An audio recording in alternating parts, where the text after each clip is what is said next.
Don't repeat it, don't watch it, don't look at it, don't read it. If it has anything to do with sin, in secret, have nothing to do with it. Imagine applying that standard to our lives. How many movies would you have to walk out of? How many TV shows could you watch? How many songs could you listen to on your favorite radio station? Frankly, when we understand that Paul's statement reflects such a high standard that the American church has so abandoned that if we saw somebody attempting to apply that high standard, we'd think they were out of touch with reality.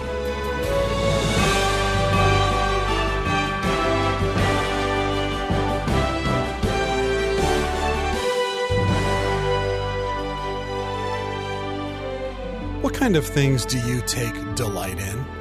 What would your television viewing habits reveal about the true answer to that question? How about the websites that you visit or the way you spend your money? How about your feelings toward other people? Do you ever take delight in something bad happening to someone else? This is Wisdom for the Heart with Stephen Davey. Stephen's in a series about love from 1 Corinthians 13 called True Love. In today's lesson, we're going to learn what true love delights in. Today's message is entitled, Capturing Love's Attention. Stay with us. It has been said that a person's true character is revealed in what makes him laugh and in what makes him weep. There's probably a lot of truth to that. What is it that causes you to rejoice?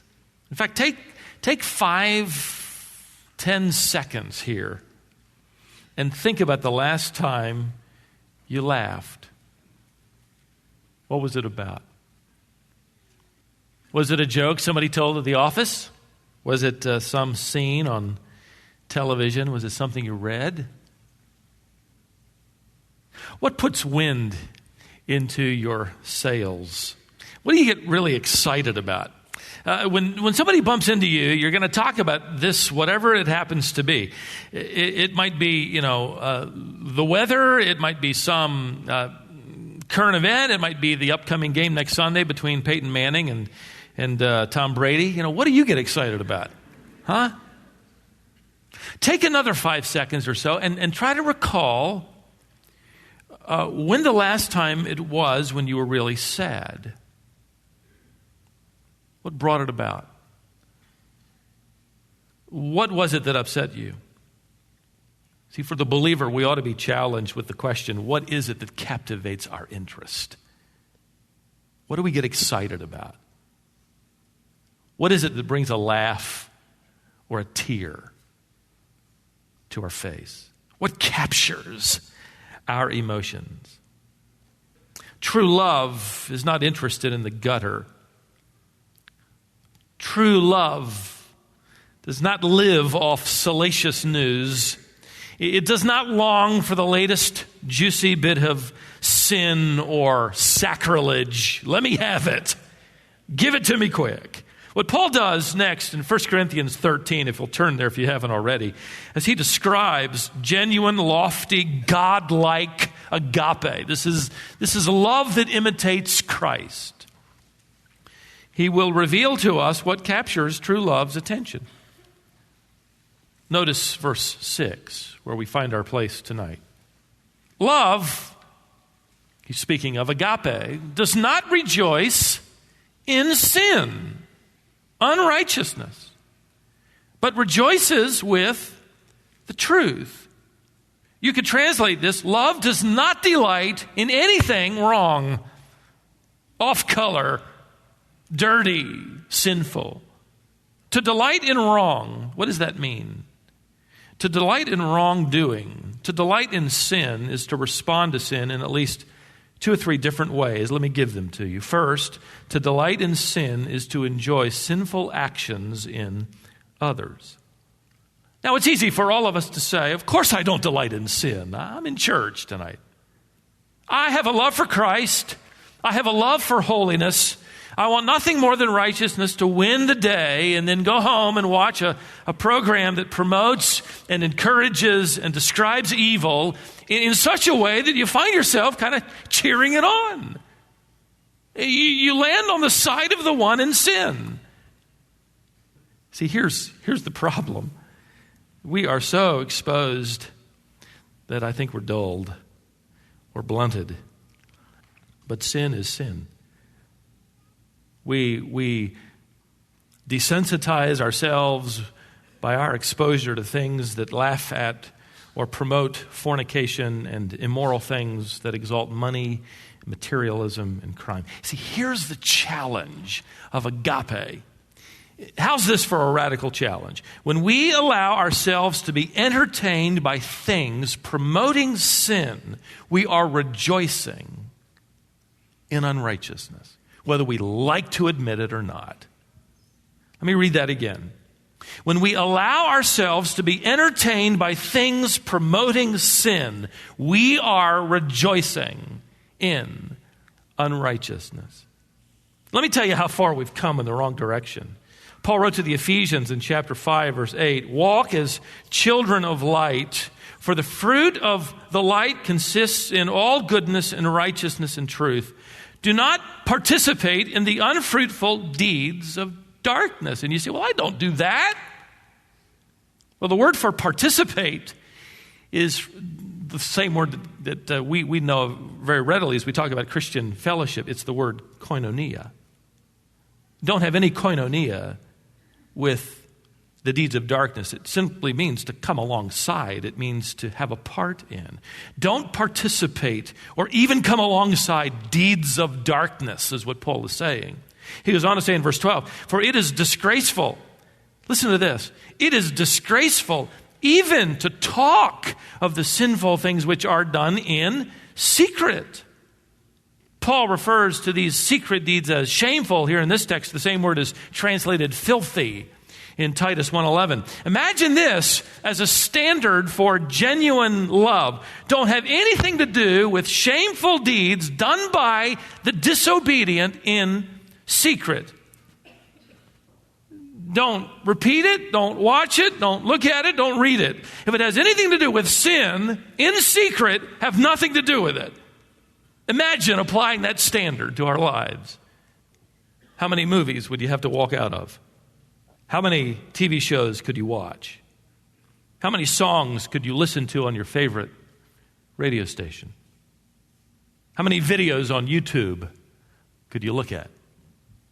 How long would you be able to listen to talk radio on Monday morning?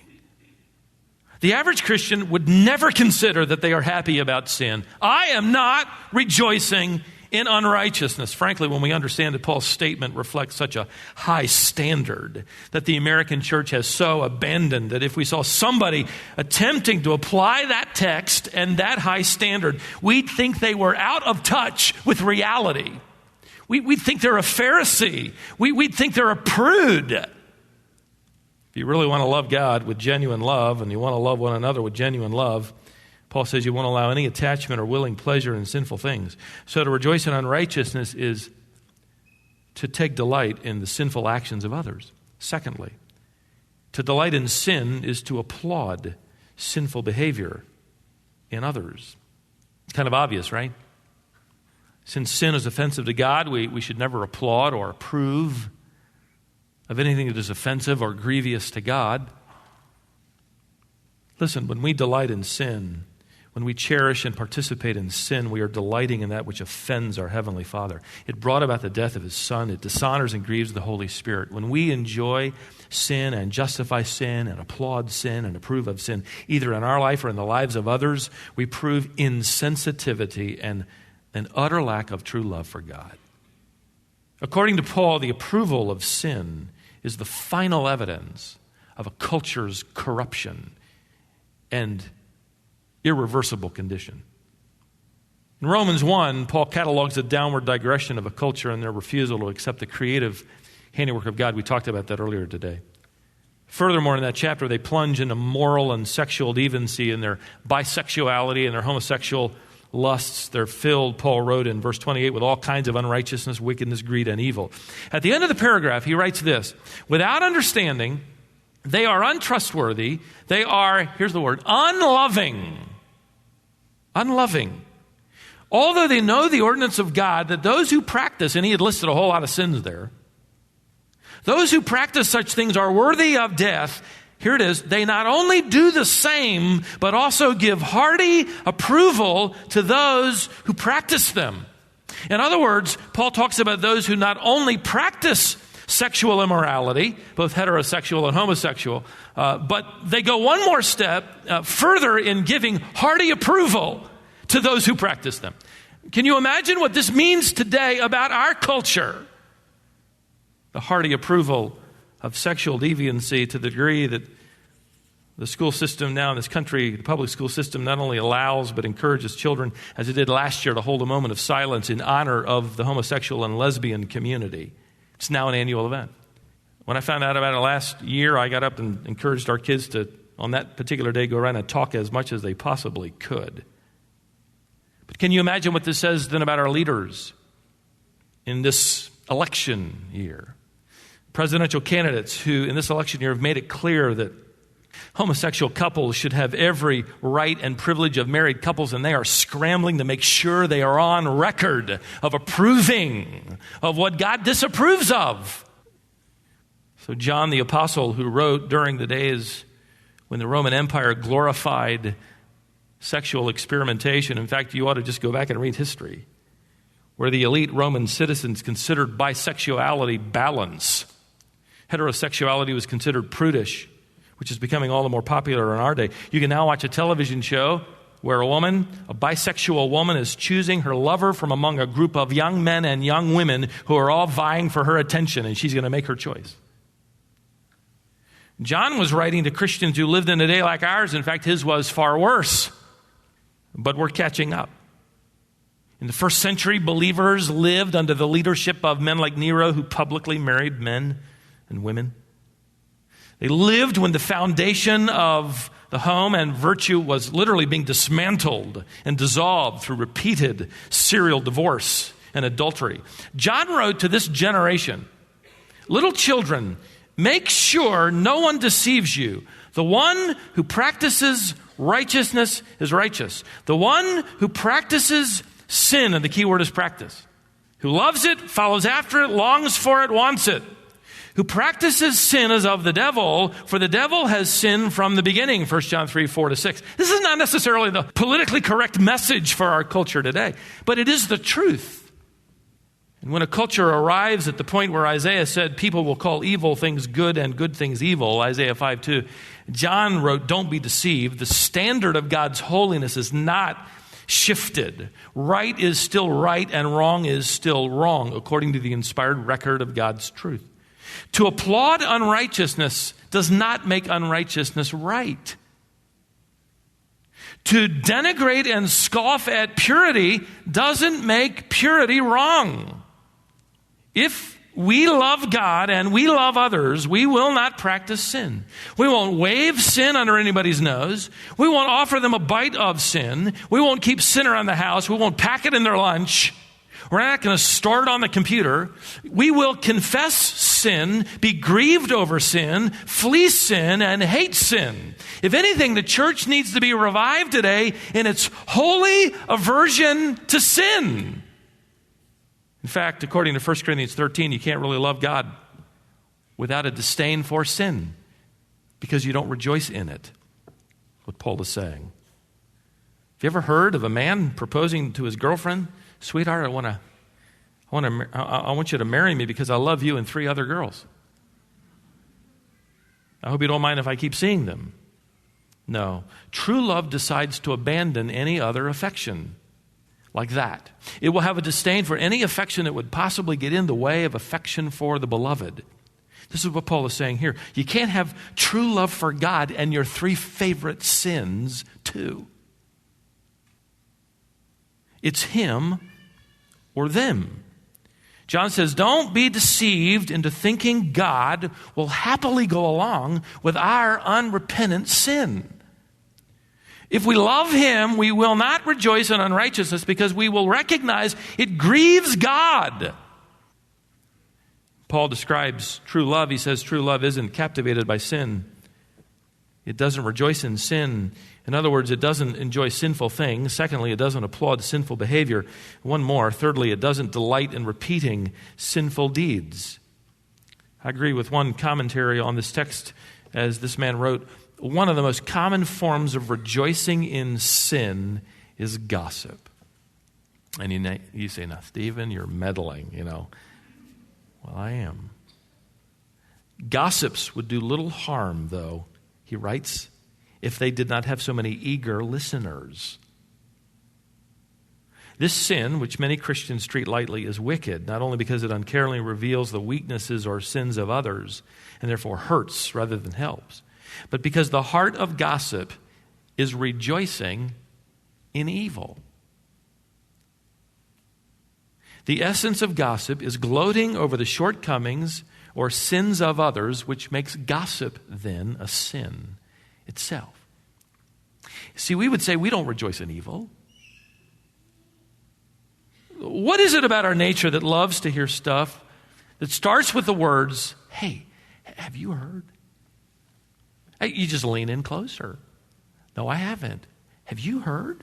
And it's never followed up with, he's reading his Bible through in a whole year. He started praying on the way to work. She's a great mom. Have you heard the latest answer to one of her prayers? Wait till you hear this. That isn't going to travel. It's a strange trait, Barclay wrote, of human nature, that we prefer to hear the misfortune of others rather than their good fortune. If we truly love each other, then Paul is coming right down to where we live. And a phrase that when I first looked at it, I thought, we're not going to have much trouble with this one. But when you look at what it means we will not take pleasure in the faults and failures of others. In fact, Peter wrote, love covers a multitude of what? Sins. A gossip does what? Uncovers a multitude of sins. The truth is we delight in gossip not only because of our corrupt hearts, but because it makes us all feel a little better, a little more superior than this other person who fell or failed. With what devastating results. An anonymous author wrote these words, I have no respect for justice. I maim without killing. I break hearts and ruin lives. I am cunning and malicious and gather strength the older I am alive. My victims are helpless. They can't protect themselves against me because I have no name, no face. To track me down is impossible. The harder you try, the more elusive I become. I topple governments. I wreck friendships. I ruin careers and cause sleepless nights. I make innocent people cry. I make headlines. I make headaches. Even my name hisses. I am called gossip. And I am nobody's friend. True love is a refusal to rejoice in unrighteousness. It doesn't enjoy sinful or unfortunate actions in others. It doesn't applaud sinful or unfortunate behavior in others. It doesn't delight in repeating sinful or unfortunate news of others. Let me quickly flip the coin over, as Paul does here in this one text. We'll get through this verse tonight. He says, love, on the other hand, rejoices with what? The truth.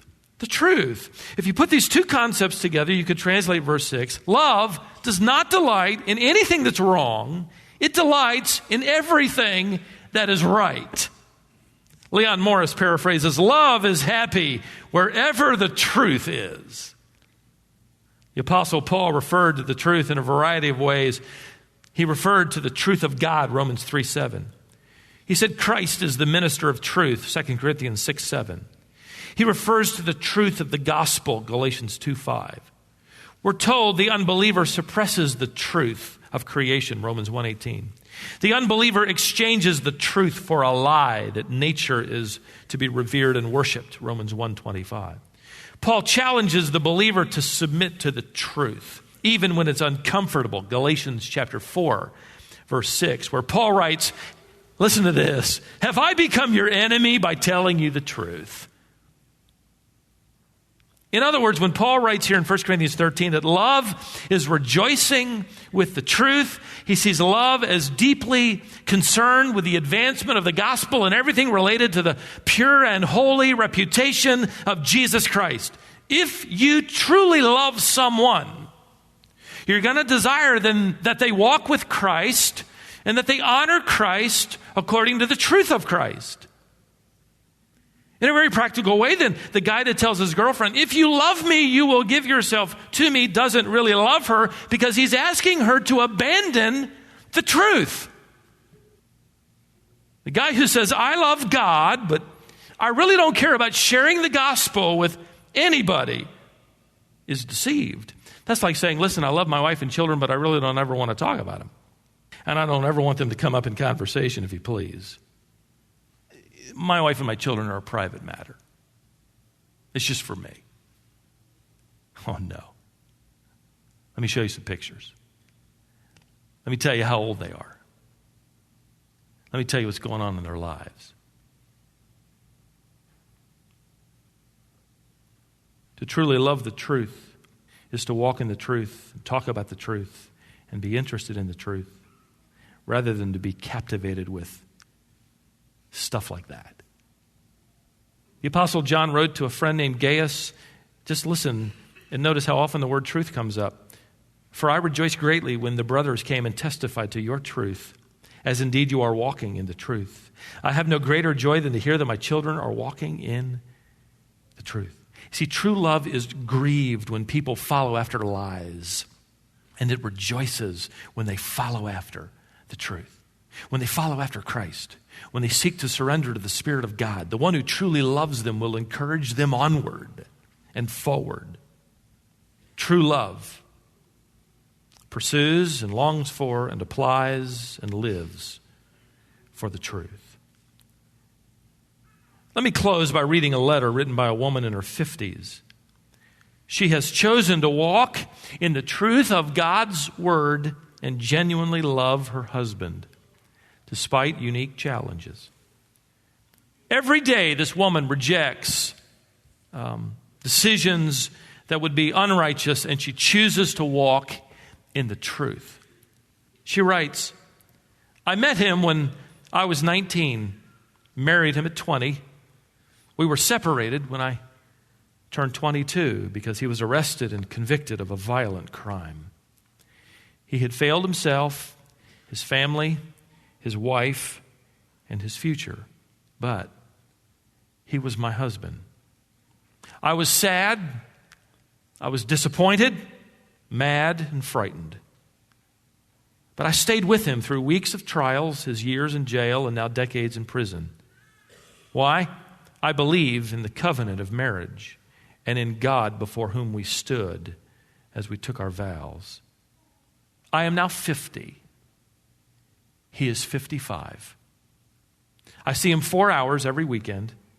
I talk to him on the phone twice a week for 20 minutes. I'm not deceived or a martyr. I'm not uneducated or desperate. I'm a wife. I work, have a mortgage, a 9-year-old car, 2 dogs, and bills just like everyone else. It's hard sometimes to imagine that I am only one wife of over 2 million men behind bars.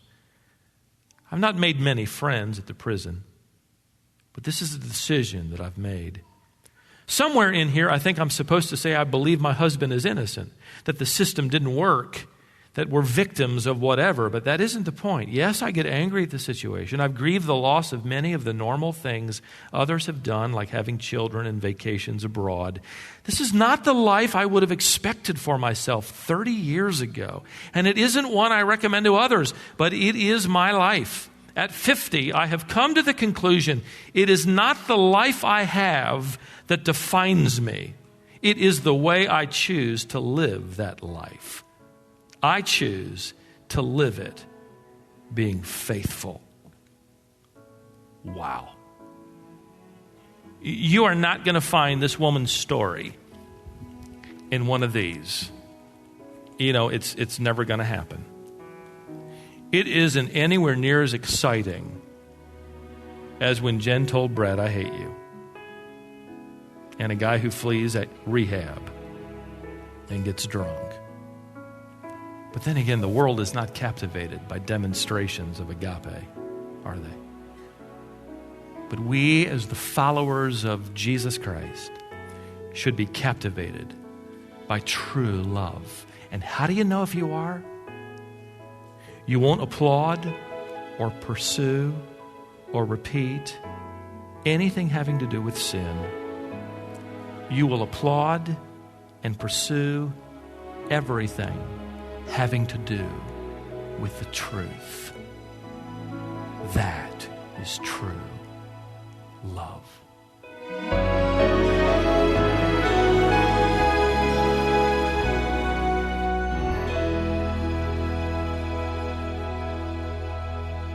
Thanks for listening today. I hope this lesson on what true love delights in was helpful to you. This is Wisdom for the Heart with pastor and author Stephen Davey. Today's lesson was called Capturing Love's Attention. We have one more lesson to go in this series, and we'll bring you that next time. Before we go today, I hope you'll be as encouraged as we were to hear from Gloria, who lives in Virginia. She wrote to say, "It is truly impossible for me to express how abundantly blessed I am from your ministry. I try to tune in every morning, and it disheartens me when my routine has to change and I miss the broadcast. It is sheer joy to tune in mornings as I commute to work. I also share your teachings with others, and I thank the Lord for allowing you to speak directly to many on a daily basis as you possess a remarkable gift of explaining God's Word." Well, thanks, Gloria. And Gloria, I want you and everyone to know that when your routine changes and you miss our broadcast on the radio, there are 2 ways that you can go back and listen. Each day's lesson, as well as the complete archive of Stephen's 35 years of Bible teaching, are posted to our website, wisdomonline.org. You can also install the Wisdom International app to your phone or tablet. It's all on the app as well. Well, thanks for listening, and join us next time for more Wisdom for the Heart.